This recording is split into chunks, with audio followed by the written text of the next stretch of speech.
el libro que vamos a leer ahorita, yo lo colgué ahí en la carpeta por si tienen la curiosidad de leerlo, ¿no?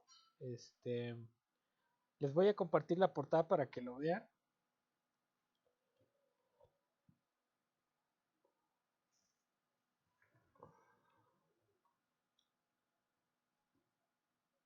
Ahora, como pueden leer pues pueden leer directamente a Hayek, ¿no? O a von Mises.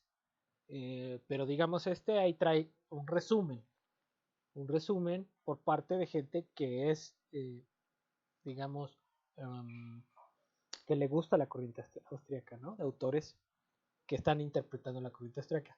Entonces, a ver, vean ahí, ya me dicen cuando ven el libro. Voy a compartir nada más la portada, ¿no? Este es el libro, no sé si ya lo estén viendo. Ya, profe. Ok, entonces el libro se llama The Austrian Theory of the Cycle, of the Trade Cycle, y aquí lo que vamos a leer ahorita,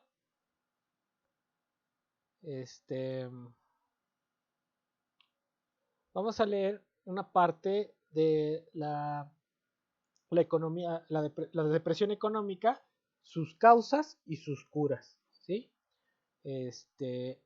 Vamos a leer una parte de ahí, para que vean más o menos cuál es la concepción de los austríacos de la crisis.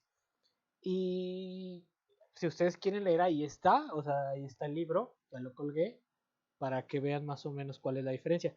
Entonces, yo lo que les decía la clase pasada es que la teoría en general, la teoría convencional, incluida la teoría austríaca, no tiene no han hecho una explicación, no tiene una explicación de la ganancia, no tiene una explicación del por qué cae la ganancia, ¿sí? Y entonces buscan explicaciones de la crisis fuera de la empresa, ¿sí? Ahorita vamos a ver aquí la cosa, cómo lo explican, pero antes vamos al pizarrón a explicar algo que es interesante, es importante. Que yo me quedé, por ejemplo, corto la clase pasada con la explicación de Vixel, ¿sí? Entonces, voy a dejar de compartir el libro. Ahí ya llegó Oscar. A ver, entonces,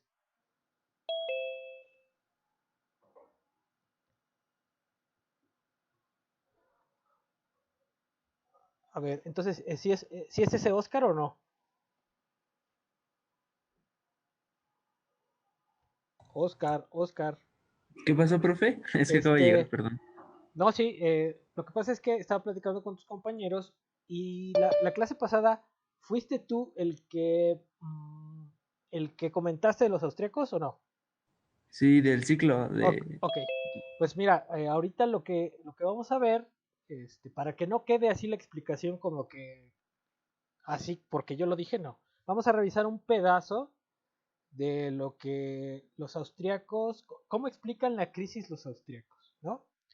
Para argumentar lo que yo les decía de que en general la economía convencional, refiriéndome a la economía neoclásica y también la visión austríaca, no tienen una teoría de la crisis a partir de la tasa de ganancia, ¿sí? Entonces, vamos a leer, este libro ya lo colgué ahí en el Dropbox, ¿no? Entonces, el libro no sé si todavía le esté compartiendo. ¿Sí lo estoy compartiendo la portada? Todavía no. Sí, sí se ve. Sí, Entonces, profe. el título se llama The Austrian Theory of the Trade Cycle, ¿no? Y otros ensayos. Entonces, lo que voy a hacer es leer unas partes. Espero que los que sepan inglés vayan siguiendo la lectura y los que no, pues vayan también siguiendo la lectura. Nada más, yo les voy a leer en español, ¿sí? Entonces, primero voy a explicar algo en el pizarrón referente a lo que me quedé corto la clase pasada y es la visión, digamos, de Vixel acerca del ciclo, ¿sí? Entonces vamos voy a dejar de compartir esto y comparto el pizarrón, ¿no?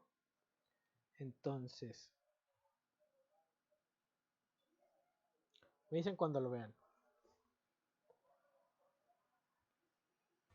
Listo. Ok, entonces, la cuestión es la siguiente. A ver, ¿quién se acuerda qué es lo que estoy haciendo la gráfica? ¿Quién se acuerda? ¿Quién me dice qué es el mercado de los fondos prestables?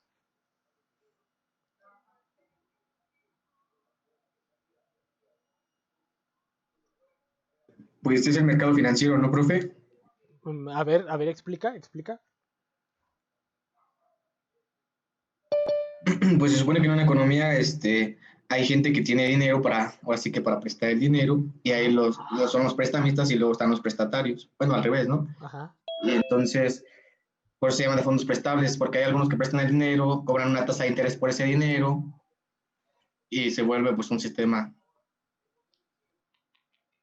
Ok, sí, está bien.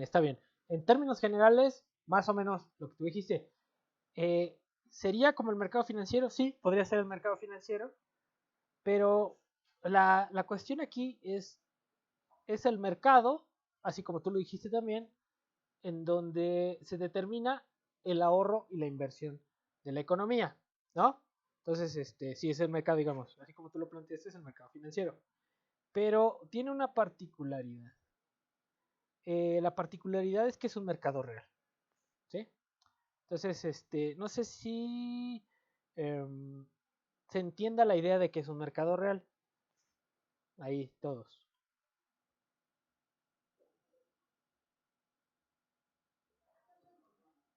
¿Se entiende la idea de un mercado real?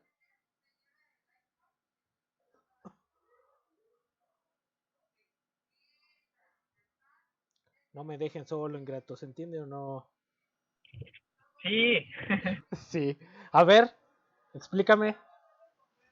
Explícanos más bien. Se me está cortando el internet, profe. Ay, qué conveniente. A ver, explícale.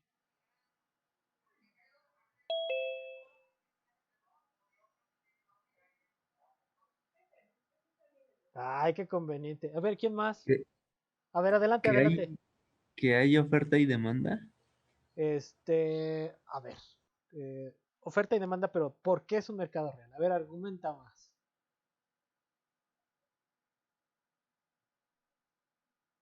Sin miedo. Bueno, un mercado porque se lleva la interacción entre agentes para realizar transacciones, o sea, para comprar, para vender. Bueno, en este contexto, oferentes de ahorro y demandantes de inversión, ¿no? ¿Sí o no? Sí, sí, sí. Pero ¿por qué es real? La pregunta es ¿por qué es real?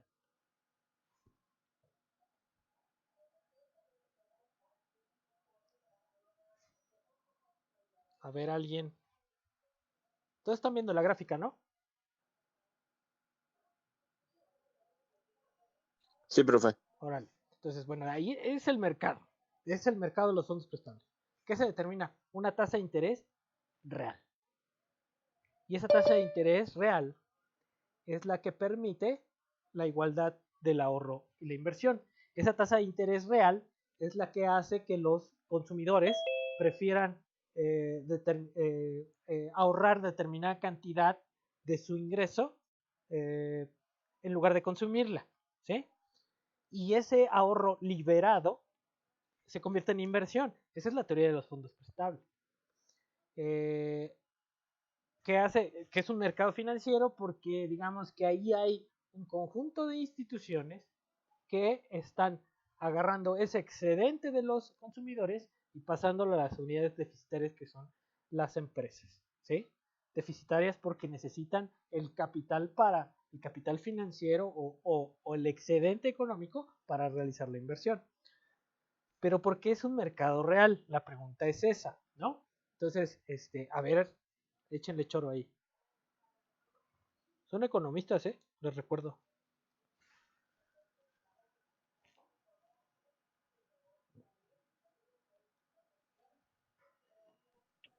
Puede ser que es real porque es algo que se está realizando todo el tiempo, sin interrupciones, no es algo que sea imaginario o que sea solamente teórico, sino que es algo que incluso podría atreverme a decir que es trivial.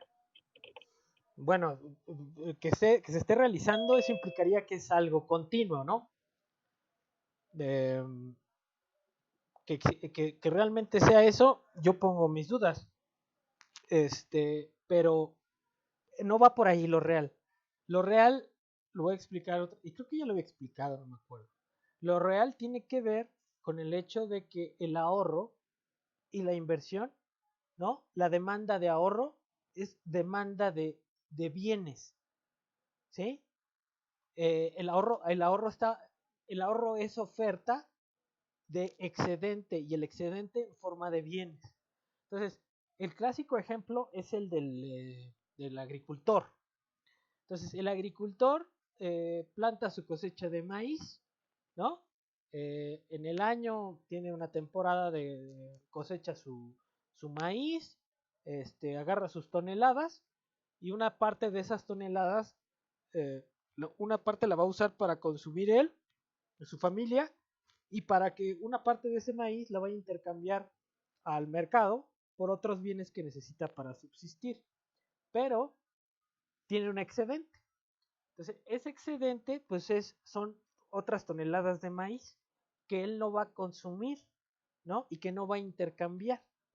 Entonces, esas toneladas de maíz que no va a consumir, no va a intercambiar, son un capital para la siguiente cosecha. Y va a haber una proporción de esas semillas que él intentará guardar para seguir en el siguiente ciclo plantar más maíz. Pero habrá otra parte que no, ¿sí? Entonces, esa parte que no la va a utilizar para cosechar es un excedente neto para ese agricultor. Entonces, esa parte la va a guardar en el silo, ¿sí? Acuérdense, el silo es el donde se guarda todo el maíz y no la va a utilizar, ¿sí? Entonces, son una oferta de bienes, eso es una cosa que queda en excedente, ¿no? Y que este productor de maíz, que ya no utiliza esa parte, estaría dispuesto a prestarle a otro productor que, no, que pueda plantarlo y que le sea rentable plantarlo, ¿no? Entonces, en este mercado es un mercado real porque lo que está circulando no son deudas, ni monedas, ni dinero. Lo que están intercambiando son bienes, ¿sí? Entonces, eh, digamos, ese exceso de maíz, llega otro productor y le dice, ¿sabes qué? Préstame este exceso de maíz porque yo lo voy a plantar. Entonces, el agricultor le va a decir, sí te lo presto, pero me vas a dar una parte de tu cosecha, que sería la tasa de interés, ¿no? Entonces, sí te lo presto bajo estas circunstancias, ¿no? ¿Sí?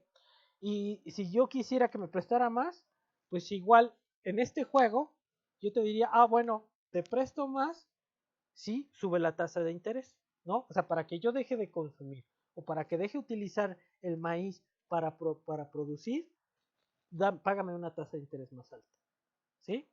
Entonces, ese es el mercado real. No sé si queda claro hasta aquí.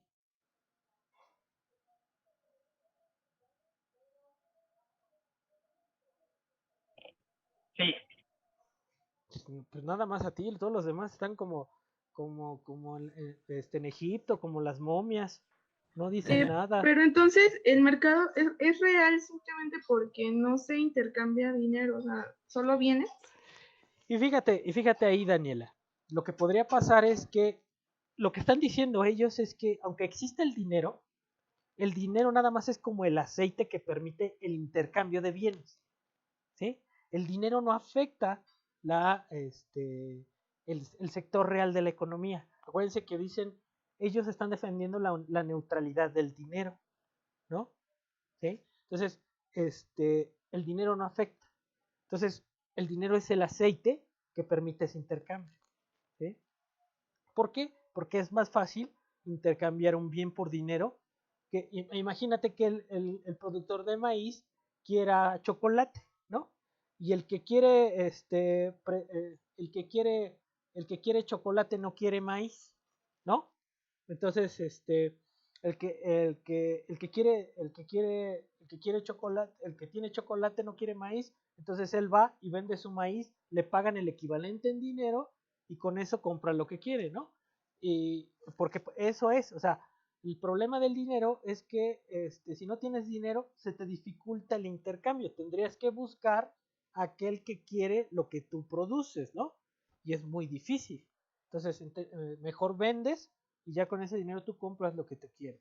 Lo que se supone es que el dinero aquí representa de manera neta, en términos reales, el valor de los bienes, ¿sí? Entonces, realmente el dinero no tiene una función más que facilitar el intercambio. ¿Sí queda claro? Ahí. Sí, sí, sí. Entonces, Sí, incluso profe. en microeconomía, ustedes lo que están viendo son precios relativos, ¿no? O sea, ¿cuánto me cuesta un bien en términos del otro? La teoría neoclásica se construye en términos de precios relativos y el dinero es nada más el aceite, ¿sí? Que representa esos precios relativos, ¿sí? Entonces, bueno, aquí digamos, si ustedes suponen que no hay dinero, es eso, o sea, es intercambio de bienes, ¿no? Y en el ejemplo que les pongo, son el ahorro, pues es el maíz que tú decides prestar porque te conviene agarrar esa tasa de interés. Y el que agarra ese ahorro lo hace porque le conviene producir y después pagar esa tasa de interés, ¿no? Entonces, esa es la idea del mercado real, ¿sí? Entonces, este es un modelo, acuérdense, eh, eh, restringido de la oferta, ¿no? O sea, la inversión depende del ahorro y no al revés, como en el modelo keynesiano, ¿sí? Entonces, lo fundamental es en esta economía, no puede haber inversión si no hay ahorro, ¿sí? ¿Ustedes están de acuerdo con eso o no? Sí. ¿Todos? Creo que sí. Sí, profe, yo igual. ¿No dónde va a salir la inversión? Ok. Fíjense, esa es la visión convencional. ¿Qué dice Keynes?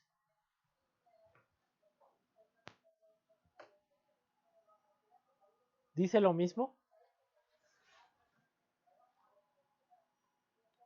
¿Que el ahorro que la inversión depende del ahorro?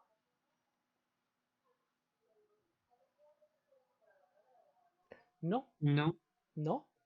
¿Qué dice Alexis? A ver. que la inversión depende de la tasa de interés.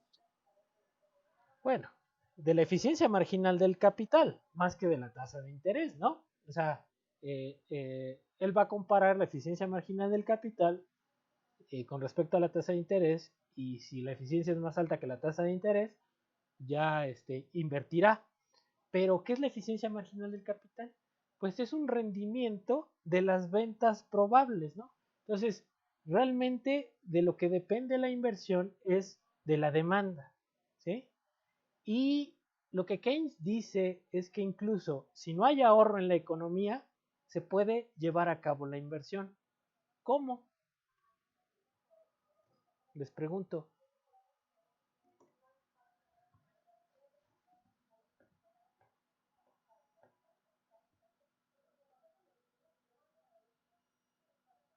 De hecho, él rompe con esa concepción, ¿sí?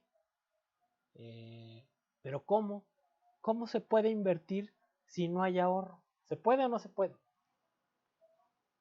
Pues con el crédito.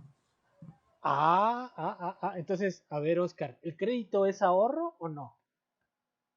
Es ahorro ex post, ¿no? Pero Algo no así. es ahorro, Bueno, no. es creación de poder de compra, ¿no? Ujú.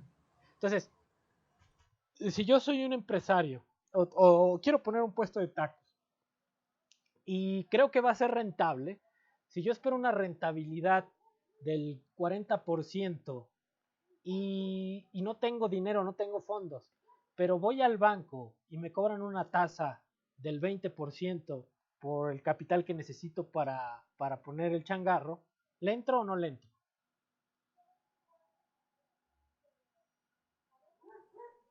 Pues sí. Pues si le entras, ¿no? Entonces, yo con ese dinero pongo mi changarro gano mi tasa del 30%, le pago su 20% al banco y a mí me queda una ganancia del 10%. ¿Sí? Entonces, ¿qué pasó? ¿Se necesita ahorro o no? Pues no necesariamente, ¿sí? Con deuda, la deuda, los bancos son creadores de poder de compra, ¿sí? Entonces, esta concepción se sostiene desde el lado de vista, desde el punto de vista convencional, pero desde un punto de vista crítico, no necesariamente se necesita ahorro para invertir, ¿no? Entonces, si yo con deuda genero ingreso, ¿sí? Ese ingreso me genera el ahorro, pero no al revés, ¿sí? Entonces, ¿yo qué hago? Me endeudo, genero inversión, genero ingreso y ese ingreso me genera un ahorro, ¿sí? Los austriacos, los neoclásicos, están pensando al revés, que se necesita fuerzas ahorro para generar la inversión. De hecho, Schumpeter, si han leído alguna vez Schumpeter, ahí en el capítulo 2 de la teoría del desenvolvimiento económico, lo que dice es que para financiar la innovación, ¿sí? No existe ahorro suficiente. Entonces, los bancos comerciales tienen que crear poder de compra, ¿sí? Lo que dice Schumpeter es que, austríacos, estamos hablando de los austríacos, que en general la innovación necesita un poder de compra mucho mayor al ahorro existente, ¿sí? Entonces, ahí se van rompiendo ciertos paradigmas, ¿no?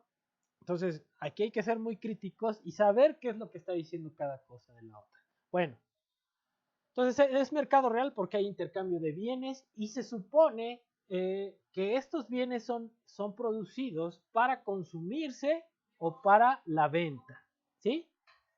Entonces, ahí viene la primera crítica que le hace Marx a Ricardo, ¿se acuerdan o no? Hasta viene en el examen.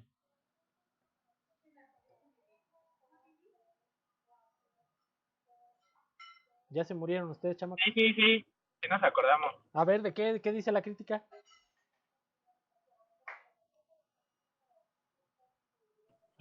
No me acuerdo como tal qué decía textualmente, pero tiene que ver obviamente con que no se cumple la ley de Say de que toda oferta crea su propia demanda. O sea, decía algo así de que para Ricardo era como un juguete o algo así, ¿no?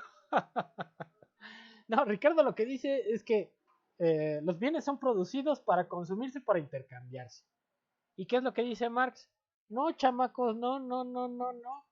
Los bienes se producen para consumir, para intercambiarse, pero también para especular con ellos, ¿sí? Entonces, la idea de Ricardo de que todo se producía para el consumo o para el intercambio, que en general es consumo, ¿sí? Porque lo que no produces para consumir de aquí, lo intercambias para seguir consumiendo, es erróneo, ¿sí? En la economía capitalista, mucha de esa producción se utiliza para la especulación, ¿sí?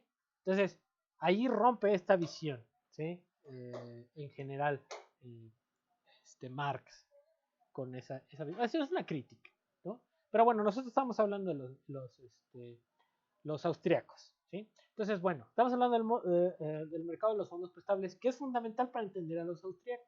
Entonces, en este mercado real se determina una tasa de interés real. Yo les pregunto, ¿cuál es esa tasa de interés real?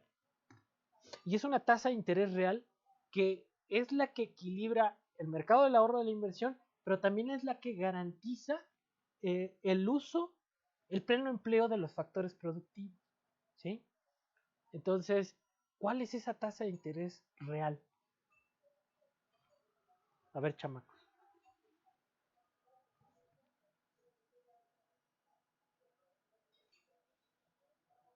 ¿Quién la conoce? ¿Cuál es esa? A ver, ¿dónde está? Ahorita, ¿dónde está esa tasa? ¿Cuál es esa tasa? ¿Quién sabe? ¿Quién sabe? ¿No? A ver, ¿alguien más? Porque no me dejen solo Isaac. Yo sé que Isaac acá es el, enchilame la otra, pero los demás también, a ver. ¿No? No, profe, no sé. ¿Cómo que no? Son alumnos de la FES. Pues la tasa de interés real es la tasa nominal menos la, la inflación, ¿no? No, esa es la tasa de interés real si tú agarras la nominal y le restas la inflación. Pero esa tasa de interés real no es la que te asegura que estés en el pleno empleo. ¿Sí queda claro?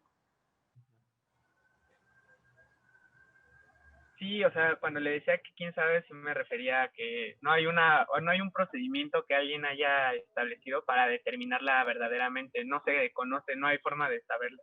Ok. Entonces, bueno, esa es una cosa, es una cuestión teórica. Ahorita porque tú estás preguntando, ¿no? A ver, ¿qué es real y qué no es real? Bueno, esa tasa es la que asegura que se vacíen los mercados y que asegura el pleno empleo de los factores productivos. Asegura la utilización potencial del el capital. ¿Sí? Ok. ¿Dónde está? ¿Quién sabe? ¿Cuál es? ¿Quién sabe? ¿Sí? La tasa que determina el Banco Central, ¿tendrá que ver alguna relación con esta o no?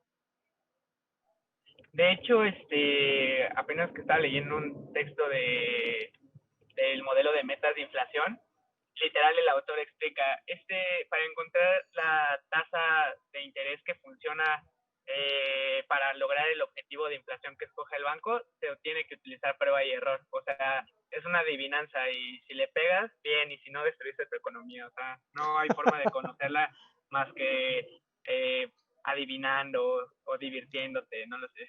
Se hacen modelos econométricos para tratar de estimarla, ¿sí? Pero no, nadie la conoce, ¿no? Nadie la conoce. Entonces, bueno, ahí empezamos, ¿no? Bueno, lo que están suponiendo en el mercado real, es que se termina una tasa real de largo plazo, si lo quieren ver, que es la que vacía el mercado o la que permite la plena utilización de los recursos. Y en el modelo de metas de inflación, esa tasa de interés tendría que ser la que me permite tener un nivel de desempleo no inflacionario, que es la NAIRU, ¿no? La non-inflation, ¿cómo? A ver, NAIRU, es not accelerated inflation rate, algo así. Not accelerated inflation rate, la NAIRU. Entonces, el modelo de Taylor es una reinterpretación de la regla monetaria de Taylor es una reinterpretación del modelo de Bixel, ¿sí? Entonces, bueno, la cosa es la siguiente. Ellos están partiendo de esto, que existe una tasa de interés que es real y que es la que permite y que es equivalente a la que garantiza el pleno empleo. Bueno, entonces, Bixel, ¿qué va a decir? Lo que va a decir es lo siguiente, ¿no? Entonces, una cosa es esa tasa de interés real, ¿sí? Que nadie conoce, ¿no? Pero que es la que garantiza la felicidad económica y nadie la conoce. Y que se supone que en términos de política monetaria todos los bancos centrales están buscando atinarle, ¿no? Porque es una tasa que garantiza el pleno empleo sin inflación, ¿no? O sea, una cosa impresionante. Entonces, ellos asumen que si la inflación es cero, de manera teórica, es porque le están atinando a esa tasa, ¿sí? Entonces, bueno, el modelo de Bixel es el siguiente, ¿no? El modelo del ciclo. Lo voy a poner aquí. Ok, ya tengo esto, tengo esto. Entonces, yo lo que tengo, este es el PIB potencial, si lo quieren ver. El PIB potencial. ¿Sí? El pleno empleo. ¿Sí? Entonces, yo qué puedo tener? Pues esta es la capacidad potencial de la economía. ¿Sí? Entonces, ¿qué puede pasar? Que yo tenga una demanda así, que esta sea mi demanda. Y que con esta demanda, pues yo necesite esta oferta.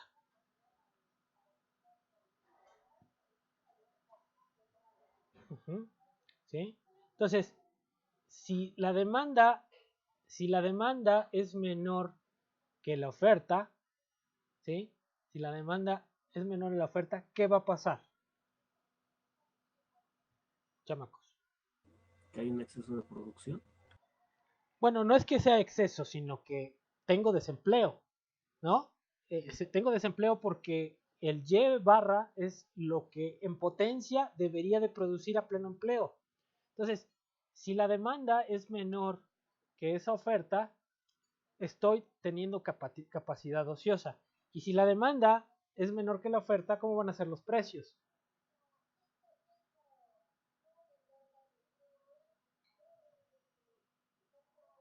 Chamacos. Pues serían más bajos, ¿no, profesor? Tendrían que ser bajos los precios, ¿sí? Entonces, si la demanda, por otro lado, está por encima, y fíjense aquí, bueno, déjenme ponerles aquí. Entonces, esta es la oferta de pleno. Yo podría tener aquí una curva de oferta así. Voy a poner una. Como ustedes están acostumbrados. Lo voy a poner con rojo. Entonces, estos son niveles de producción. Y voy a poner la demanda, ¿no? Voy a poner un nivel de demanda. Voy a ponerla de color amarillo. Este es mi primer nivel de demanda. Entonces, que la canción. Bueno, ahí va. Lo siguiente es esto. Entonces, este es el nivel máximo de producción. Lo voy a poner aquí. Como YP o QP. QP, la producción potencial. No, pues está de la fregada aquí. Bueno, le voy a poner asterisco. La producción potencial, ¿sí? Entonces, si mi demanda es esta, ¿sí? El precio va a ser este. Pero el precio de equilibrio es este. ¿Sí? Entonces, si tengo una demanda muy chica, ¿no? Voy a tener precios muy bajos, ¿sí? Pero Vixel dice que el problema de la demanda tiene que ver con la tasa de interés. Entonces, ¿bajo qué circunstancias la demanda tendría que ser chica por la tasa de interés?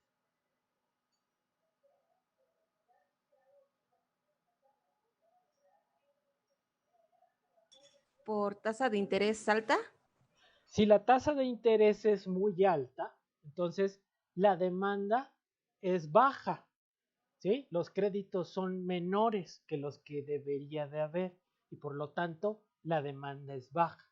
Y eso me produce un nivel de precios, una deflación, ¿sí?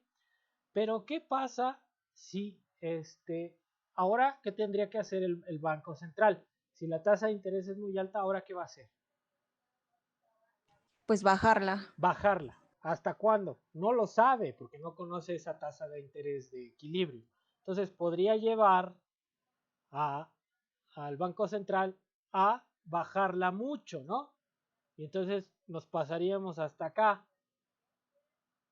cuando baja la tasa mucho, ¿sí? Y entonces, aquí que tendría, dice Vixel, pues con esta tasa aumentas la demanda, pero tienes inflación. ¿Por qué? Porque estás produciendo por encima de esa capacidad potencial, ¿sí? Entonces, aquí la cosa es la siguiente, ¿no? El equilibrio se va a lograr si y solo si el Banco Central le atina a la tasa de interés que iguale aquella tasa de interés de pleno empleo, ¿sí? Pero no hay un mecanismo automático. El Banco Central va a estar ahí bajando, subiendo hasta que más o menos encuentre la tasa que no le genere inflación y que sea acorde con la ocupación plena. ¿Sí queda claro, chavos? Sí, profesor. Sí, Entonces, profe. eso me va a generar ciclos, ¿sí? Si yo pongo una tasa de interés muy baja, voy a tener un ciclo inflacionario. ¿Sí? Si yo pongo una tasa de interés muy alta, voy a tener un ciclo deflacionario. ¿Sí? Entonces, así va la economía. Los ciclos son generados, dice Vixel, por, digamos, una mala tasa de interés que fija el Banco Central. ¿Queda claro?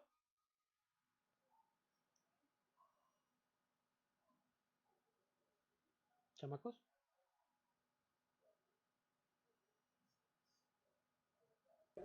Sí, profesor. Bueno, a mí sí. Ok. Sí, profe. Esa es la idea, y esa es la idea de ahorita, supuestamente. La idea teórica. No quiere decir que los bancos centrales actúen así como estamos diciendo, ¿no? Pero eso es lo que quieren decir. Entonces vamos a leer el texto con este contexto que les di en términos de la tasa de interés, los precios, demanda y oferta. ¿Ok? Entonces, voy a dejar de compartir esta cosa y ya no estaba compartiendo, ¿no, verdad? No, sí, estoy compartiendo o no. Sí. Sí. Ok, entonces Sí, está. voy a dejar de compartir y vamos a ver la lectura. ¿Vale? Entonces, ¿dudas aquí, chavos?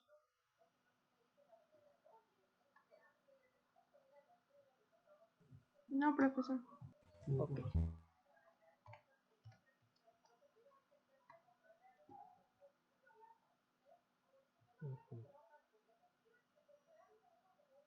A ver, voy a empezar a leer aquí. Fíjense aquí. ¿Todos ven, chamacos? No. No, todavía no. No, no se ve nada. Esperen, es que no lo estoy compartiendo, pues por eso no ven, ¿verdad? Será por eso, yo creo. A ver. ¿Ya están leyendo ahí? Ya. Página 71. Fíjense, voy a empezar un poquito antes. Voy a empezar a leer unas cosas claves aquí.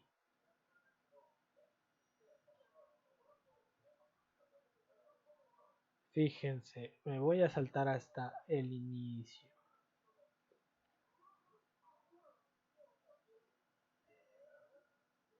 Con Hilferdin estábamos leyendo cómo es que el sistema bancario puede producir, digamos, esas burbujas y puede ser parte de ese ciclo, ¿no? Con la tasa de interés.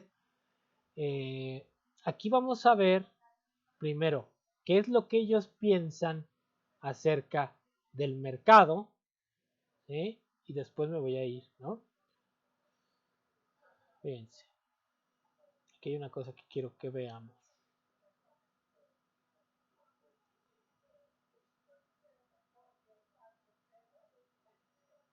Fíjense, él empieza aquí.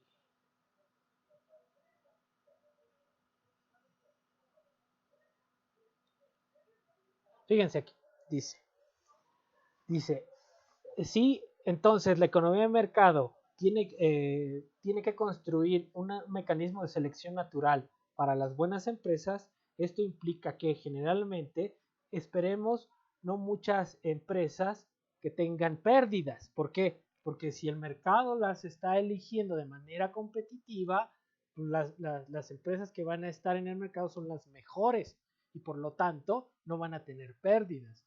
¿Aquí queda claro eso? Sí o no.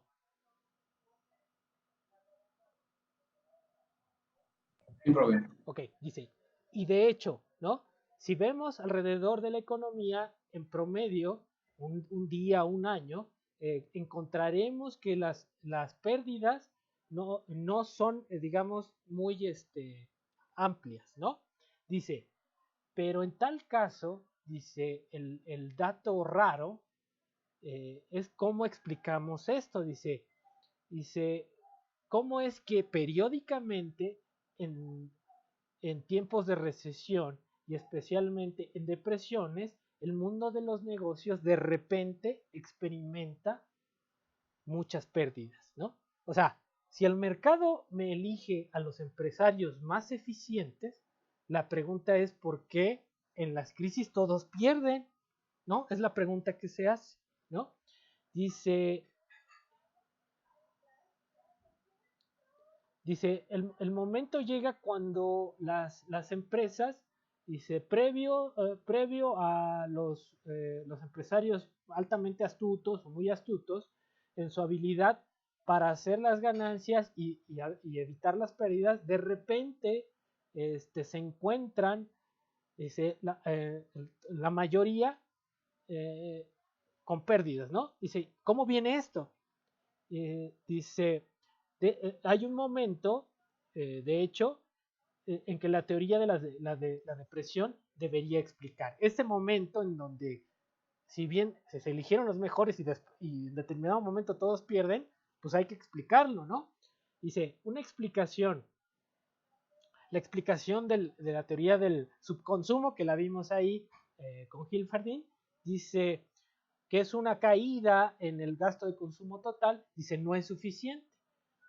Por una situación porque se necesita explicar por qué los hombres de negocios que pueden predecir todos los cambios económicos y las innovaciones se prueban ellos mismos totalmente incapaces de hacer una predicción, ¿sí? O sea, lo que está diciendo, a ver, la teoría del subconsumo lo que me dice es que la crisis viene porque de repente se cae toda la demanda, ¿no? Entonces él se pregunta, bueno, pero ¿qué no se supone que estos empresarios tienen la capacidad de predecir su demanda futura? Entonces dice, ¿cómo es posible que en determinado momento sean incapaces de prever esa caída en la demanda, ¿no? Y dice, por eso dice aquí, ¿por qué se da de repente esta falla en su habilidad de pronóstico, ¿no? Dice, una adecuada teoría de la depresión debe de tomar en cuenta la tendencia de la economía a moverse a través de sucesivos booms y boom es la expansión y boost es la depresión, ¿no? Dice, mostrando que no se muestra señal de, de que esto sea un movimiento suave, ¿no? Sino que de repente hay booms y de repente hay caídas, ¿no? Dice, y que no se llega al equilibrio, ¿no? Dice, en particular, una teoría de la depresión debe de tomar en cuenta, a ver, dice, los errores, el número de errores, que los cuales aparecen, ir cambiando y de repente en un momento derivar en la crisis económica. Y que los vincule a través de la depresión y el periodo de recuperación, ¿no? Entonces, ahí él está preguntando, a ver, ¿cuáles son las causas de la crisis? Dice, para él le parece que la teoría del subconsumo es insuficiente para explicar por qué los empresarios en determinado momento pierden esa capacidad de predicción, ¿no? Cuando estamos hablando de una teoría, en donde dice que se eligen a los mejores empresarios y que esos empresarios tienen la capacidad de hacer las mejores predicciones del futuro, ¿sí? Porque son los mejores para a generar rentabilidad. Ok, entonces luego ahí se pinta un choro. Ok, luego, ok, Dice, luego aquí. Afortunadamente, dice, una teoría correcta de la depresión y del ciclo de negocios existe. Dice, incluso si universalmente se ha negado en la economía presente, ¿no? Dice, siempre ha existido desde la tradición económica del pensamiento. Dice, esta teoría empezó en el siglo XVIII y por el filósofo escocés y, David Hume, ¿no? Y luego ya, se avienta un choro, va, ¿no? Ok, dice, luego aquí, y dice, a ver, que Ricardo empezó a analizar cuál era el papel de los bancos en la crisis, dice. Fíjense aquí. Los bancos, entonces, cuando hay, digamos, un auge, empiezan a expandir el crédito. Cuando ellos están viendo sus ganancias, dice, esto resulta en la expansión de la oferta monetaria de un país, dice, supongamos en Inglaterra, ¿no? Dice, pero esto genera un boom inflacionario. Dice, ok. Entonces, voy leyendo cosas que son las claves para entender, ¿no? Dice, cuando aumenta el precio, dice, los bienes de Inglaterra empiezan a perder su competitividad con respecto a los bienes de otro país que no han sido inflacionarios, ¿no? Entonces está ahí analizando estos efectos de la expansión crediticia, ¿no? Entonces una pérdida de competitividad. Dice, pero si las importaciones exceden las exportaciones, esto implica que el dinero debe de fluir de Inglaterra hacia el país externo, ¿no? Y bueno, ahí se empieza a preguntar muchas cosas. Bueno, aquí después, lo que él va a decir, dice, la contracción del crédito cambia la economía, ¿no? Genera de una expansión, ahora va a ser una contracción, ¿no? Entonces, eso es lo que considera Ricardo y más o menos fue lo que revisamos con Hilferdin. Pero él, bueno, dice, fíjense aquí, dice, esto es entonces en el significado de la fase de depresión del ciclo de negocios. No, dice, toma en cuenta que esta fase viene después de una expansión económica. Dice, y es precedida por inflación, lo que genera la fase de depresión. Entonces, ellos están vinculando la inflación con un exceso de crédito, ¿sí? Y que ese exceso de crédito, una vez que se corta, genera la depresión, ¿sí? Entonces dice, podemos ver, por ejemplo, que la depresión es el proceso en el cual la economía de mercado se ajusta, eliminando el exceso y las distorsiones de los booms inflacionarios previos y restablece el equilibrio económico, ¿no? Dice, la depresión no es placentera, pero una reacción necesaria para las distorsiones y excesos del boom previo, ¿no? Dice, entonces se pregunta, ¿de dónde viene el ciclo? ¿Por qué los ciclos de negocios tienden a ser recurrentes y continuos? ¿No? Dice, porque cuando los bancos tienen bien conocido y están en una condición fuerte, dice, ellos están en una posición confidente y proceden a un camino natural de prestar más crédito. O sea, cuando se sienten confidentes, ellos empiezan a prestar más crédito. Y después sigue el boom, ¿no? Sigue la inflación y cuando se recorta el crédito, viene la depresión. Dice aquí, pero si los bancos son la causa del ciclo de negocios, dice, ¿no son los bancos también parte de la economía privada de mercado? Y no pueden ellos entonces decir no se puede decir que el mercado perfecto, el mercado libre, sigue siendo, digamos, lo mejor. Si solamente el segmento bancario es de libre mercado. ¿A qué se refiere aquí? Que como los bancos están dentro del libre mercado, él se empieza a preguntar que la crisis no puede ser producida por un error bancario. ¿Por qué? Porque los bancos actúan de la mejor manera en un mercado competitivo, ¿no? Dice, la respuesta es no, dice, para los bancos.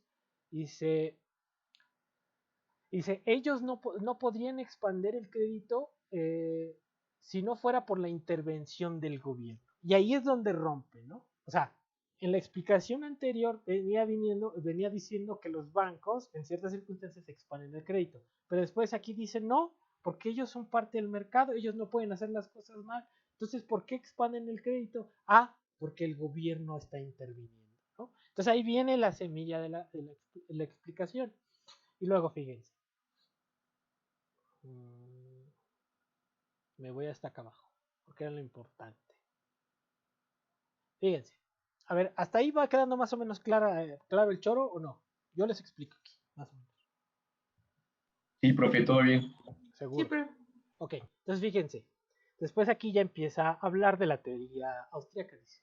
La teoría correcta y totalmente desarrollada del ciclo de negocios fue finalmente descubierta y establecida por el economista austriaco Ludwig von Mises, ¿no? Cuando él fue profesor de la Universidad de Viena. Dices, Mises desarrolló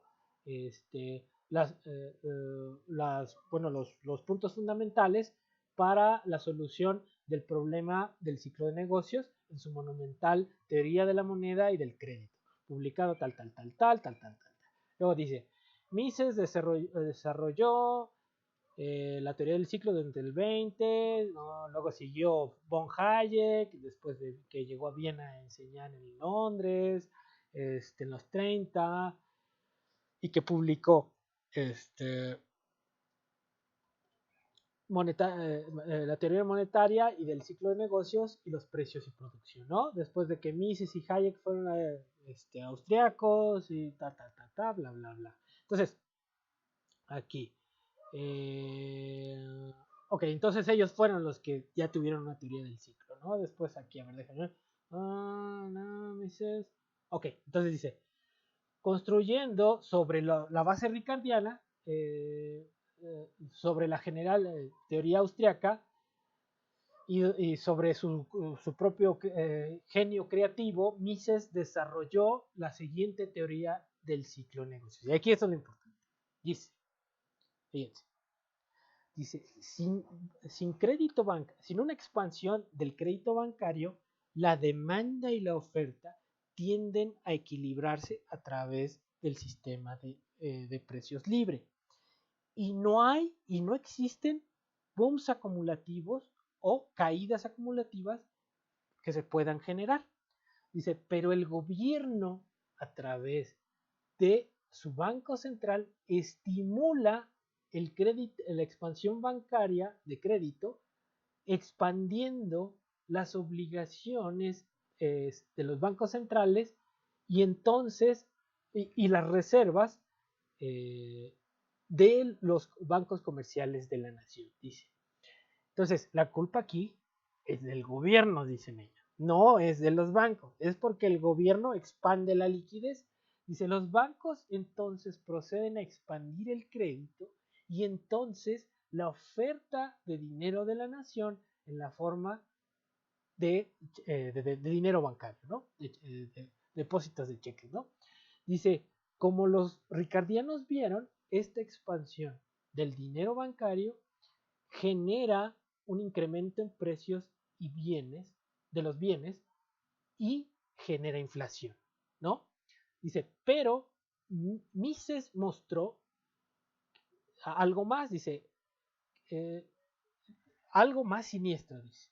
La expansión del crédito mediante nuevos fondos dentro de los negocios artificialmente baja la tasa de interés de la economía debajo de la tasa de libre mercado. ¿Sí? Entonces, ¿qué es lo que está diciendo aquí? ¿Sí? Lo que estamos diciendo con este Bixel y lo que les expliqué en la grafiquita. El problema del ciclo no es culpa de los bancos ni del libre mercado, es culpa del Estado. ¿Sí? Entonces, en esta teoría de todas maneras, no hay una explicación de la crisis a través de la caída de la ganancia, ¿sí? Sino que la crisis se explica porque el Banco Central es tonto y está fijando una tasa de interés que está por debajo de la tasa de interés de equilibrio. ¿Queda claro?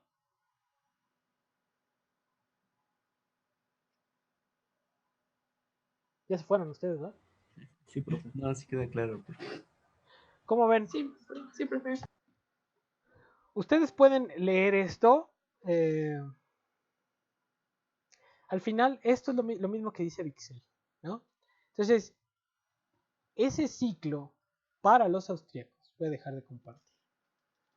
El ciclo del negocio o el ciclo, la crisis, ¿sí? Es generada por una mala política monetaria, ¿sí? Que provoca o produce esa expansión de la liquidez por encima, que puede generar inflación y que en determinado momento, cuando se revierte esa política, genera la crisis, ¿sí? Pero no es una teoría que explique la crisis a través de la variación de la ganancia. ¿Sí queda claro, chavos?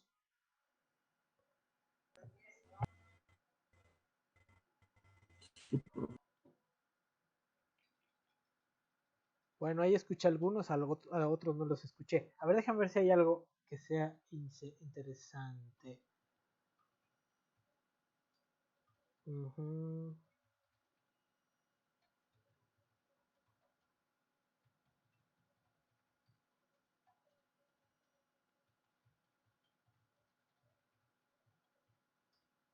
A ver, vamos a leer esta última parte y ya los dejo en paz. Que está interesante. Uh-huh. A ver, entonces, todos estamos de acuerdo que la teoría neoclásica supone que el ahorro está determinado por las preferencias intertemporales de consumo de los agentes. Ahí estamos todos de acuerdo, ¿no?